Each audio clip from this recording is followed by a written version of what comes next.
Well, good morning. Good morning online. If you're watching online because you've not been well, a special blessing. God will touch you and make you whole. People who know me will know that I'm a bit of a sports fan. A bit of a sports fan. And when I say sports fan, that's pretty much any sport. Football, yeah. Love football. Hull City my team. But still, I love football. I'm so bad at watching football that sometimes, and Dawn won't be, I'll have half an eye on it, if that.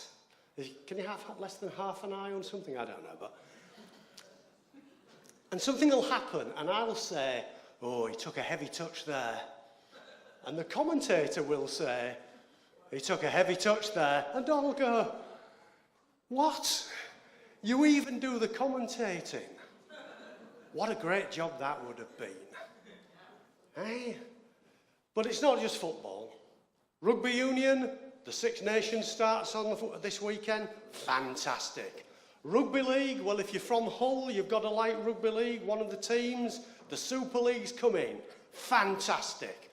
Golf, the big tournaments will be starting soon. The Masters starts. Fantastic. Snooker, the World Championship will be coming up. Fantastic. Tennis, it's the Australian men's final right now. Don't know who won. Might find out later. Fantastic. I love sport. I love sport. Olympics. What a great time. We're suddenly interested in all those weird sports you've never heard of before because we're doing quite well. Love sport.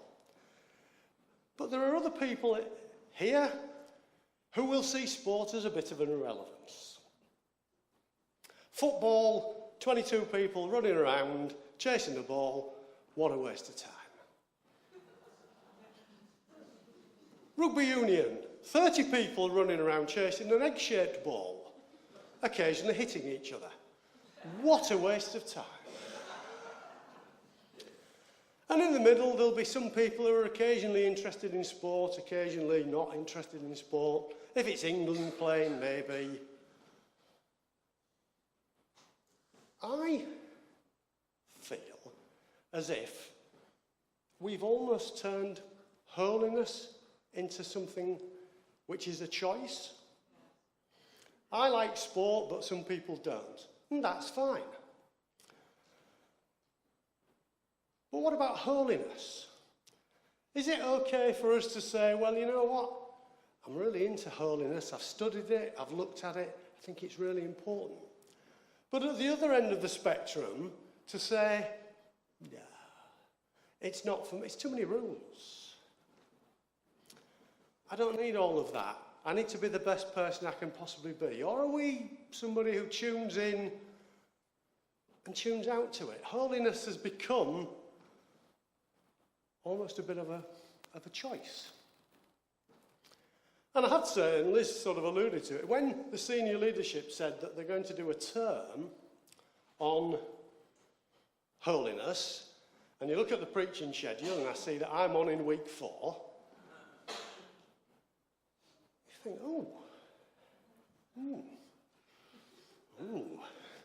how am I going to do that? Where does that come to?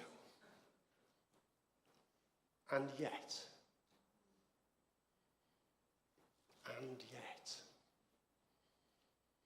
when we start to look at this, and we start to dig into it, we start to study it, we start to reflect on it, we start to research it,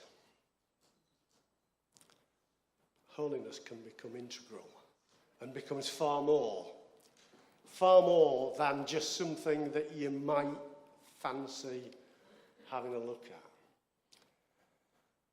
And so we've got a term of it, a few months of it, but it's not something to pick up and put down. It's not something that we can say, done that, what's next?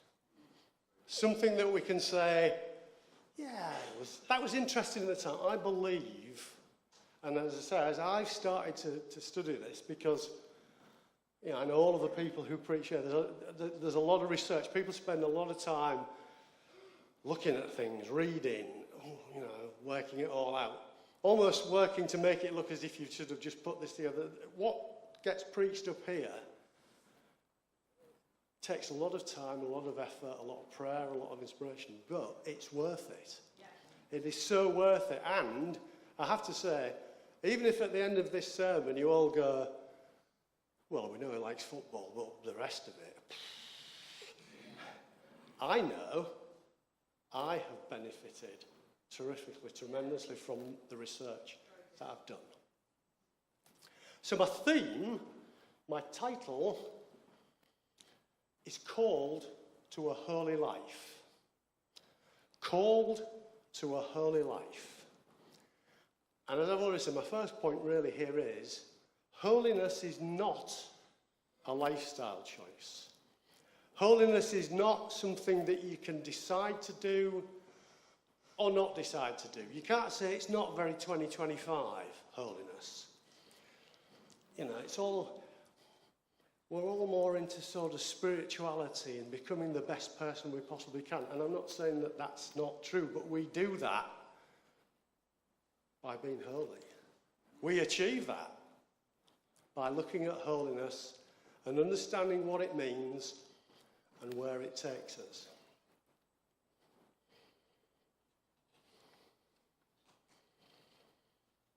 Holiness is a word that, we can get a bit confused, and then people start talking about things like sanctification and holiness, and it can put us off, and it shouldn't.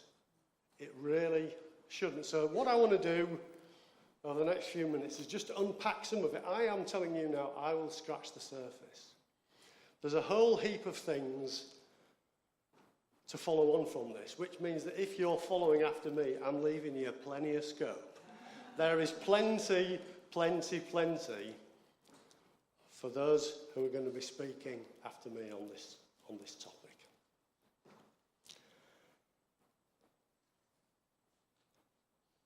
The title, Call to a Holy Life, comes from a verse in 2 Timothy, the book of Paul's second letter to Timothy, and it's chapter 1, and it's verse 9. And it says this: He has saved us. And I'm going to rest right there. If you were here last week, you'll have heard Kate talking about our salvation and grace and resting on that and understanding that that is secure. It's a strong foundation. We rely on that. And that is so true. That is so true. And whoever you are, however long you've been a Christian, however short a period of time you've been a Christian, rest on that. He has saved us. He has saved us. But that verse then says and, which means there's something else, something to add on, something else coming. And called us to a holy life. Called us to a holy life.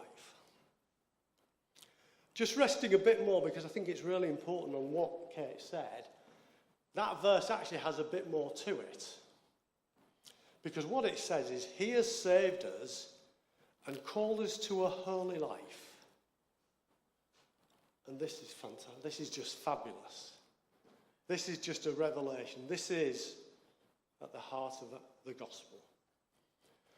Not because of anything we have done, but because of his own purpose and grace. If we were talking about that, we'd go home now. Not because of anything we have done. I'm a guy who likes to put things into context. One of the things about the Bible I often like to do is say, let's just fit this into where it was happening at the time. This letter is written by Paul. Paul is the guy, if you read the Bible through Acts, you see his story, you see his journeys as churches are set up. And then Paul writes letters to churches, which we see in the Bible. And he also writes letters to people. Timothy is Paul's protege. He's the guy who he's almost handing over to. So Timothy is a guy with blessing, with power, and he's done great things. This is Paul's last letter. Paul is in prison. His time of execution is drawing near. This is the last letter he writes.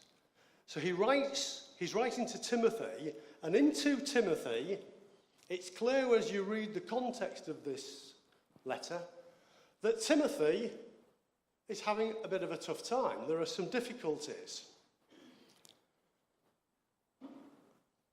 He's an experienced guy. He's a strong Christian. He's done great things. He needs to be reminded. He needs to be reminded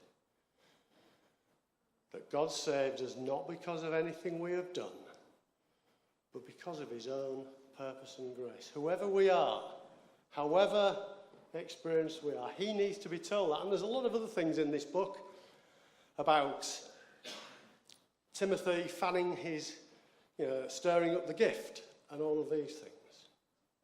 It's clear that Timothy needs to just be told, come on, guy, come on, let's get ourselves back on track. He has saved us and called us to a holy life. Called us to a holy life. So if we are called to a holy life, that feels to me like it means something. It's not we are saved and maybe called to do something. It's quite clear. We are called to a holy life. So the question for me that follows on from that is, what does that mean? What exactly are we thinking about here? What does a holy life look like? And maybe what does a holy life not look like? Because we need some guidance. We need some context. We need to be told, really. And when you start studying the Bible on this, and whether you go Old Testament, whether you go New Testament, there is a whole heap of things in there that talk to you about what is not a holy life, and indeed what is a holy life.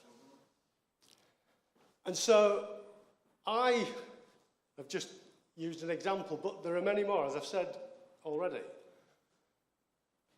There is so much more, there is so much depth, there is so much more we can do on holiness. But if I was to say, what does a holy life not look like, then one example is what Jesus says in Mark 7, where he sets out certain things, and there's a bit of adult content in here, which I don't apologise for, in Mark 7:21. Sexual immorality, theft, murder, adultery, greed, malice, deceit, lewdness, envy, slander, arrogance, and folly. That's a pretty comprehensive list. And quite simply, today, I would say, look at that list, and that is a list of what a holy life does not look like. Not what a holy life looks like. And that leads me to say something here, which is, no can be a really spiritual word. No can be a really spiritual word. Because the Bible tells us, and as I say, there are many other places where it talks about this, that say no to these things is important. If holiness matters to us, and if we are called to a holy life, then we have to say no to certain things. And it's a big range here. Sex is always in there, because from the very beginning of time, there's trouble in there, which is very sad, but that's where we are. But there's lots of other things in there. And one of the things that people start to do, and we all start to do this, is we look at some of these, I don't do that. Let's have a look at, I don't do this. Murder? I don't think so. What about arrogance? What about folly? Envy? There are things here, some are physical, some are mental, some are behavioural. But what we're saying is holiness is a wide encompassing thing. It's not just a little list. But there are things where we are expected to say no. And as I've said, no is a spiritual word. No is a spiritual word. But on the other hand, let me tell you that yes is a spiritual word. Yes is a spiritual word. And what I want us to think about is, what does a holy life maybe look like? And again, what I want to say is there are lots and lots of places, and it's Old Testament, New Testament, letters, books. There are so many places where you can say, what does a holy life look like? So I've picked Colossians chapter 5, verse 12 to 14, to highlight some yes things, some things that we want to say yes to. And it says this: therefore, as God's chosen people, and there's that word again, holy and dearly loved. Holy and dearly loved. Clothe yourselves with compassion, kindness, humility, gentleness, and patience. I think the word clothe there is interesting. Clothe. Clothe talks about putting something on and taking something off. Clothe means it's for you to say yes to these things, to put them on, to clothe yourselves in them. Many of us are probably quite familiar with Ephesians 6, where it talks about the armour of God, and it talks about putting it on. Do we think about these things as things that we put on, that we clothe ourselves with? And by clothing ourselves with them and building on holiness, we also get the benefits and the protection in the same way as the armour of God. Because these things are important. Oh, and don't think they're easy. Don't think they're always necessarily easy. And I know we will look at these, and this is how we are wired, which is amazing. Some of these things we'll look at and say, I can do those. Good. Keep going. Keep yes on those. But there'll be others which we're not quite so good at. Whether it's compassion, whether it's kindness, whether it's humility, whether it's gentleness, whether it's patience. They are yes things. If you want to be called to a holy life and want to demonstrate holiness, you have got to be saying yes to those things. You have got to be working on those things. That's what a holy life looks like. Then the verse goes on, the chapter goes on, and it says this as well, which I think is really vital to this. So it says, bear with each other and forgive one another if any of you has a grievance against someone. So it talks about the fact, we need to be forgiving. God forgave us, we need to be forgiving. And it says, bear with each other. Because it can be difficult. There's no doubt about it. Holiness is not easy, but it's worth it. I mean, I haven't got time today. Again, somebody else will probably be doing it unless I don't think I'm back on the list. But if I was, there is a way of doing. If you look at, there are blessings that come from holiness. There are blessings that come. There are benefits. This isn't just a list-based system that says you need to do this, you need to do that. It's not that. It's not about that. It's not simply, here's my list, follow that and it'll be fine. There is so much more depth to it than that. Forgive as the Lord forgave you. Forgive as the Lord forgave you. And over all these virtues, so these are all virtues, all of the things that are talked about in here, we're talking about things to say yes to, using yes as a spiritual word and a spiritual decision. Over all these things, put on love, which binds them all together in perfect unity. Which binds them all together in perfect unity. Rather, maybe strange enough. The image I got when I was reading that, again, the verb binds them all together. I like doing a bit of cooking. And if you're cooking, every now and then you will be asked, in a recipe, it might say, you put in something called whole people don't do French accents, I have to say, but you have to say a bouquet garni. Yeah? We all know what one, yeah, exactly, a bouquet garni. I have to say, Dawn looks at the recipe and says, we're not buying that. What's that? We're not buying that. A bouquet garni, if you've ever used it or looked at it, is you get various herbs and you tie them up. If you do it properly, I mean, you can buy them from a shop, but you tie it up, you bind it together, you push it, and the idea is that when you put that in your sauce, all of the flavours, all of those elements all go into the sauce, all go into the juice. Because you bind them together, you pull it, and then you take it out.